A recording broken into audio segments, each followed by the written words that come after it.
नमस्कार मित्रांनो, स्वागत आहे तुमचे डेली लर्निंग या यूट्यूब चॅनलवर। आज आपण बघणार आहोत देवी ब्रह्मचारिणीची कथा। मंडळी, नवरात्रीच्या दुसऱ्या दिवशी पूजली जाते माता ब्रह्मचारिणी। ब्रह्मा म्हणजे तपश्चर्या आणि चारिणी म्हणजे आचरण करणारी, म्हणजेच जी माता कठोर तप करून अखंड साधना करते ती म्हणजे देवी ब्रह्मचारिणी। पुराण कथेनुसार हिमालयाची कन्या पार्वती मागील जन्मी सती होती। सतीने स्वतःचा देह त्याग केला आणि पार्वती म्हणून जन्म घेतला। या जन्मातही तिची एकच इच्छा होती, भगवान शंकरांना पती म्हणून प्राप्त करणे। हे जाणून नारद मुनी पार्वतीजवळ आले आणि म्हणाले, देवी, तुझा विवाह शंकरांशी नक्कीच होईल, पण त्यासाठी तुला कठोर तप करावं लागेल।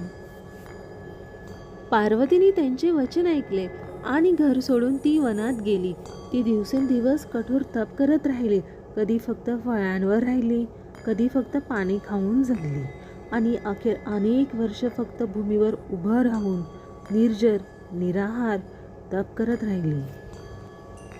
तिच्या या कठोर तपामुळे संपूर्ण ब्रह्मांड हादरून गेले। देव दानव सगळे आश्चर्यचकित झाले। तिच्या या अद्वितीय साधनेमुळे तिला ब्रह्मचारिणी असे नाव मिळाले।